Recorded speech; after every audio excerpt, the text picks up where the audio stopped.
आम्ही केरळमधील पलक्कड येथील विक्टोरिया कॉलेजच्या विनीता गार्डन्समध्ये आहोत आणि माझ्यासोबत आहे तरुण पिढी, असे लोक जे केवळ उद्याचे नेतेच नव्हे तर आजचे निर्णयकर्ते होणार आहेत. आणि केरळ इतके अधिक आकर्षक का आहे? कारण इथे कॉलेजांमध्ये सुद्धा विद्यार्थी तरुण अत्यंत राजकीय आहेत. आणि विशेष म्हणजे माझ्या उजवीकडे KSUIचे म्हणजेच केरळ स्टुडंट्स युनियन ऑफ इंडियाचे समर्थक विद्यार्थी आहेत, जी काँग्रेस पक्षाची UDFची विद्यार्थी शाखा आहे.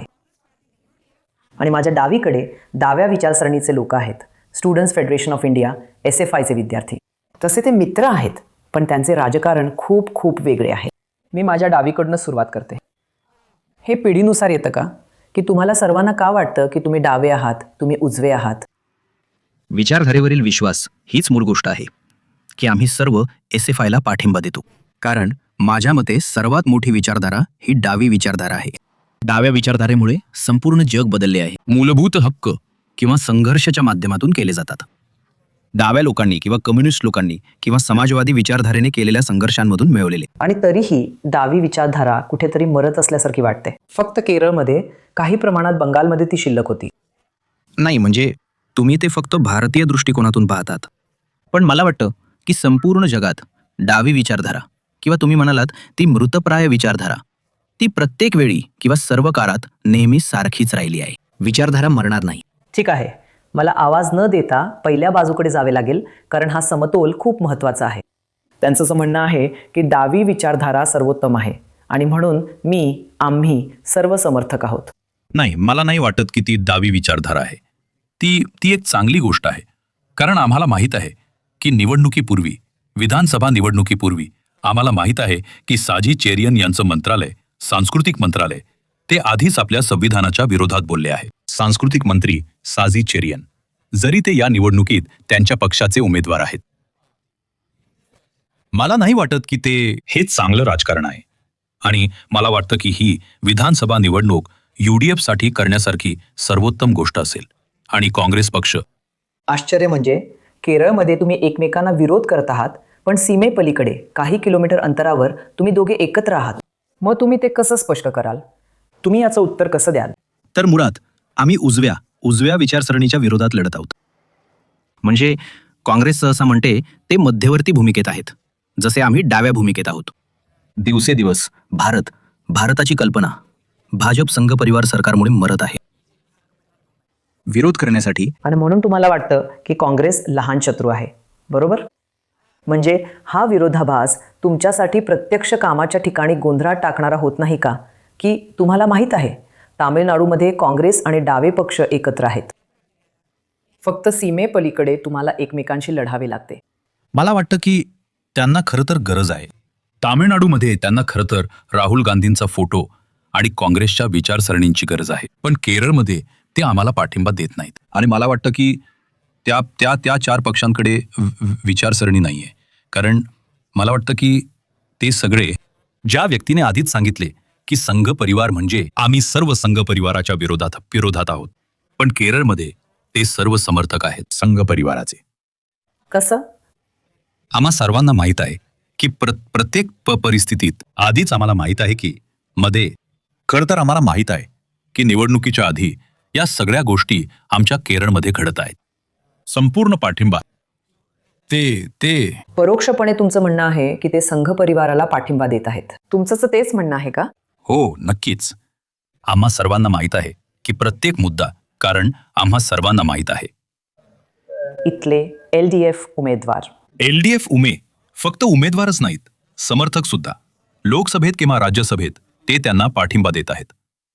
मला वाटतं की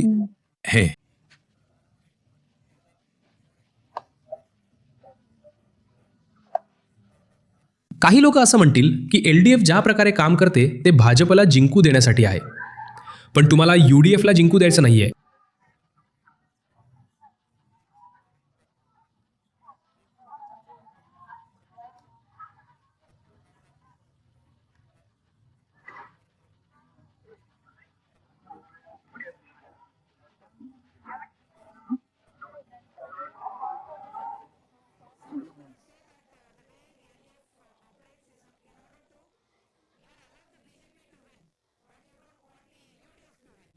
हे बऱ्याच मतदारसंघांमध्ये खरं नाही आहे का?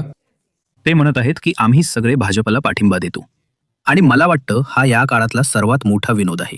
पण कोण म्हणतायत? काँग्रेस म्हणते की आम्ही भाजपच्या समर्थनात आहोत. इतिहास बघा किंवा अलीकडचा काळ बघा. अंदाजे मला वाटतं काँग्रेसचे 10 मुख्यमंत्री भाजपमध्ये पळून गेले आहेत. अलीकडच्या काळात आम्ही ते पाहिलं आणि ते म्हणत आहेत की आम्ही भाजपच्या समर्थनात आहोत.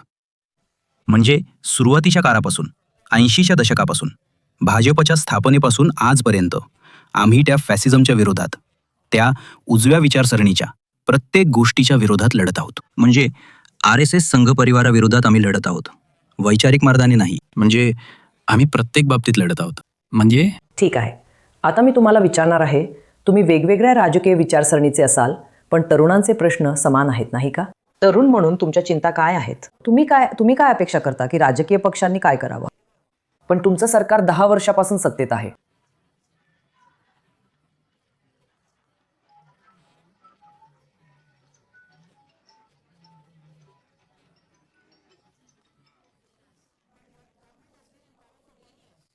हो, LDF.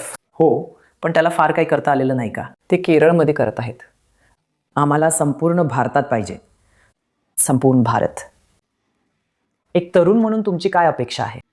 जर तुम्ही पाहिलं तर गेल्या 10 वर्षात आपल्याला खूप काही दिसतं. गेल्या 10 वर्षात केरळमधील विकासात वाढ. जर तुम्ही पाहिलं तर शिक्षण क्षेत्रात, आरोग्य क्षेत्रात. तर तुम्हाला वाटतं श्री पिनराई विजयन यांनी खरंच काम करून दाखवलं आहे? नक्कीच नक्कीच.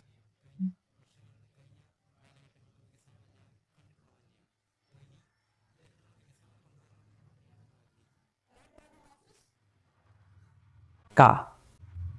मागच्या कारभारामुळे आम्हाला खात्री आहे की ते येतील. ते येतील. तिसऱ्यांदा सत्तेत असं म्हणतात. हो, नक्कीच. आमचा तसा विश्वास आहे. का? म्हणजे आम्हाला माहीत आहे की ज्या प्रकारे राजकीय पक्ष सध्या आमच्या केरळचं नेतृत्व करत आहेत, त्यामुळे मला आशा आहे की उर्वरित लोकही याच पक्षाने यावर्षीही पुढे चालू राहावं यात उत्सुक असतील. त्यामुळे मी मग ते तरुणांचे मुद्दे, आव्हानं, नोकऱ्या यावर लक्ष देत आहेत का? उपजीविका? सगळेच पक्ष तरुणांच्या प्रत्येक प्रश्नावर बोलणार आहेत, पण त्यातले काही ते सोडवणार आहेत. आणि मला विश्वास आहे की आमचा पक्ष येत्या काही वर्षात हे सुद्धा सोडवेल. ठीक आहे. ते सर्व म्हणतात तिसऱ्यांदा LDF साठी. हे खरं आहे का? तिसऱ्यांदा? नक्कीच ते येणार नाहीत. कारण आम्हाला माहित आहे, आम्ही अशा अनेक परिस्थितींचा सामना केला आहे की आम्ही त्या सरकारला पाठिंबा देऊ शकत नाही. आणि आम्हाला माहित आहे, तुम्ही विचारलं की तरुणांची अपेक्षा काय आहे. जसं आम्हाला माहित आहे, आमच्याकडे नाहीये. आमच्याकडे इथे नोकरीच्या संधींची कमतरता आहे. जसं फक्त भारतातच नाही, फक्त केरळमध्येच नाही. फक्त केरळमध्येच नाही, भारतात सुद्धा. त्यामुळे आम्हाला खरंच चांगल्या शैक्षणिक पात्रतेची आणि संधींची गरज आहे. त्यामुळे केरळ ही एक चिंतेची गोष्ट नाही का, की बहुतेक वेळा लोक नोकरी मिळवण्यासाठी केरळच्या बाहेर जात आहेत? नाही का? ती एक वस्तुस्थिती आहे. हो, कारण आम्हाला मिळतात जास्त. तुम्हाला माहितीये? मग ते गल्फ असो किंवा इतर कुठेही. हो, परदेशात आम्हाला जास्त मिळतात संधी, नोकरीच्या संधी सुद्धा, आणि तिथे चांगले शिक्षण. तुम्हाला वाटतं का की सरकार हे देण्यात अपयशी ठरलं आहे? योग्य शिक्षण नाही आणि योग्य नोकरीच्या जागाही आम्हाला इथे मिळत नाहीत म्हणून. काय आहेत कधी सरकारकडून तुमची काय निराशा आहे? तुमच्यापैकी कोणाला सांगायचं आहे का की सरकारकडून तुमची काय निराशा आहे? एक तरुण म्हणून. तुम्ही तरुणांबद्दल म्हणालात. खरं तर या राज्यात तरुण नाहीत. गेल्या 10 वर्षांपासून तरुण त्यांच्या नोकरीसाठी किंवा त्यांच्या शिक्षणासाठी दुसऱ्या देशांमध्ये स्थलांतर करत आहेत. म्हणून आम्ही सुद्धा कदाचित नोकरीच्या संधींसाठी दुसऱ्या देशांमध्ये स्थलांतर करत आहोत. हीच मुख्य समस्या आहे जिला या राज्यातील तरुण तोंड देत आहेत. म्हणून ते बदलले पाहिजे. आणि आमचे नेते VD सतीशन यांनी सांगितले आहे की जर आम्हाला सत्ता मिळाली तर आम्ही तरुणांना प्रोत्साहन देऊ आणि त्यांना आम्हाला इथेही नोकरीच्या संधी मिळतील. म्हणूनच आम्ही त्यांच्यावर विश्वास ठेवतो. राजकीय पक्षांना असं वाटतं की केरळला केरळ म्हणावं की केरळम हे महत्त्वाचं आहे. तुमचंच मत काय आहे? त्याने काही फरक पडतो का? तो सध्याचा विषय नाही. केरळ की केरळ. पंतप्रधान सुद्धा ते आले आहेत निवडणुकीच्या आधी. प्रचार. आणि त्यांनी असंही म्हटलंय की आम्ही केरळम असं नाव बदलत आहोत. त्यातला आहे जो सांगतो की आमच्या केरळमध्ये ही एक मोठी गोष्ट आहे जी ते करत आहेत. ते फक्त तेच आहेत. मला वाटत नाही की ही मुख्य गोष्ट आहे. तुम्ही तुमच्या आईवडिलांना पण पटवून देता का किंवा तुमची कुटुंब सुद्धा काँग्रेस समर्थक आहेत? ते सगळेच सुद्धा काँग्रेस समर्थक आहेत. म्हणूनच आम्ही इथे आहोत. कारण त्यांना माहिती आहे की भारत काय आहे आणि भारतीय राजकारण सुद्धा काय आहे. ठीक आहे, तर हे केरळम याने लोकांना काही फरक पडतो का? म्हणजे जणू काही त्यांनी काहीतरी मोठं काम केलंय, लोक त्याबद्दल बोलतात. फरक पडेल, कारण केरळ मला वाटत नाही की ते मल्ल्यारी नाव आहे. केरळम हे अधिक मल्ल्यारी नाव झालं आहे. त्यामुळे माझा विश्वास आहे की केरळम हा एक चांगला बदल आहे. आणि जसं आता ते म्हणाले की त्यांचे आईवडील काँग्रेसचे आहेत म्हणून ते तिथे बसले आहेत, पण आमचे आईवडील कम्युनिस्ट किंवा डाव्या विचारसरणीचे नाहीत. आम्ही इथे आमच्या विचारसरणीमुळे आहोत. आणि मला वाटतं मी ह्यावेळी सरकार येईल, कारण त्या बाई म्हणत आहेत की योग्य शिक्षण नाहीये. मला नाही ते काय म्हणत आहेत, कारण गेल्या 10 वर्षात शिक्षण क्षेत्रातील बदल, रुग्णालय क्षेत्रातील बदल, रस्त्यांमधील बदल संपूर्ण केरळ गेल्या 10 वर्षात बदलले आहे. आणि मला वाटतं की केरळमध्ये सध्या त्या बदलाची गरज आहे. ही चिंतेची बाब नाही का की जर केरळमध्ये UDF पण आली नाही, मी म्हणते काँग्रेसचा मतांचा वाटा कमी होणार आहे.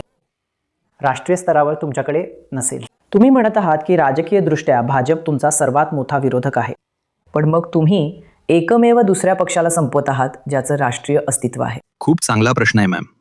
पण आता आमच्याकडे काँग्रेसचे 90-80 खासदार आहेत, पण त्यांनी संसदेत जाऊन काय केलंय? काहीच नाही. फक्त तिथे बसून राहतात आणि काहीही नाही, एक शब्दही नाही. भाजप सरकारच्या विरुद्ध आवाज उठवत नाहीत, काहीच नाही. म्हणून आमचा विश्वास आहे की आम्ही कदाचित कमी असू. आता आम्ही कदाचित कमी असू, पण एक दिवस आम्ही खूप अधिक मजबूत होऊ. आमचा आवाज सध्या खूप बुलंद आहे आणि आमचा त्यावर विश्वास आहे. ठीक आहे, एक शेवटची गोष्ट. या निवडणुकीत तुम्हाला काय बदल झालेला बघायला आवडेल याबद्दल कोणाला बोलायचं आहे का? अशी कोणती गोष्ट आहे जी खूप वाईट आहे आणि जी बदलली पाहिजे? आता सगळं चांगलं आहे. मला वाटतं की LDF सरकार राहू शकतं.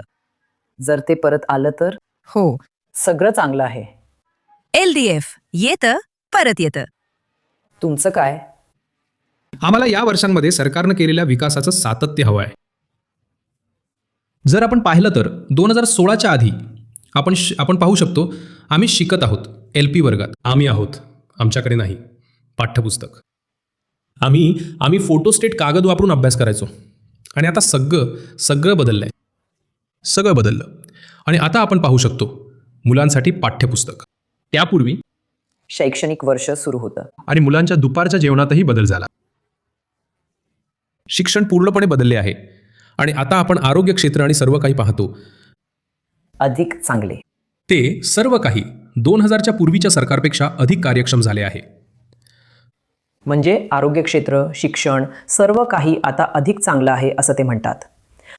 हो, LDF सरकारच्या काळात आरोग्य क्षेत्रात सुधारणा झाली आहे. विद्यार्थ्यांना पाठ्यपुस्तके मिळत आहेत. पूर्वी ते फोटोस्टेट पेपर्सवरून अभ्यास करत होते, पाठ्यपुस्तक नव्हतं. यावर काही प्रत्युत्तर? हे खरं आहे का? तुम्ही याच्याशी सहमत आहात का? नाही, ते खरं तर तसं करत नाहीत. त्यांनी नोकरीच्या संधींबद्दल सांगितलं, पण माझा भाऊ आमच्यासाठी सर्वोत्तम उदाहरण आहे. तो पोलीस कॉन्स्टेबलच्या PSC यादीत आहे, पण त्याला नोकरी मिळाली नाही. त्यांनी या विरोधात आंदोलन केलं, त्यांनी त्या विरोधात संप केला, पण त्यांना नोकरी मिळाली नाही. नोकरी मिळालीच नाही. खूप भरपूर आहेत नोकरी विद्यार्थी ज्यांना नोकरी मिळाली, जे रँक लिस्टमध्ये आहेत त्यांना नोकरी मिळाली नाही. या राज्यातील हीच मुख्य समस्या आहे. आणि ते म्हणत आहेत की शेवटी ते अभ्यास साहित्य सुधारत आहेत, ते सुधारणा करत आहेत. हो, आरोग्य क्षेत्र. मॅडम, माझं मूळ गाव आलप्पुझा आहे. आलप्पुझा मेडिकल कॉलेजमध्ये शेवटी एक अशी घटना आहे की पोटात एक कात्री. तुम्ही त्याबद्दल ऐकलं का? पोटात एक कात्री. ते आलप्पुझामध्ये एका सरकारी रुग्णालयात घडलं आणि ते म्हणत आहेत की आरोग्य क्षेत्र सुधारत आहे. मला तर असं वाटतही नाही की ते सुधारत आहेत. ते आणखी वाईट होत चालले आहेत. बदल व्हायलाच हवा आणि आम्हाला आशा आहे की या निवडणुकीत बदल होईल. ठीक आहे, तर हे दोन प्रवाह कधीच एकत्र येणार नाहीत, किमान केरळमध्ये तरी नाही. एका बाजूला UDF आणि दुसऱ्या बाजूला LDF. निश्चितच एक अतिशय दमदार राजकीय वातावरण जिथे तरुणांना त्यांच्या स्वतःच्या राजकारणाची जाणीव आहे आणि त्याचे पालन केले जावे यासाठी समर्थन करत आहेत. पण केरळ निश्चितच राजकारणाने आणि ऊर्जेने सळसळत आहे. निवडणुकांच्या तयारीच्या काळात, नव्या एप्रिल रोजी होणाऱ्या निवडणुकांच्या तयारीच्या काळात. पालकडमधील व्हिक्टोरिया कॉलेजमधून कॅमेरा पर्सन पॉल राज यांच्यासोबत मी सुधीर डिकोडरसाठी.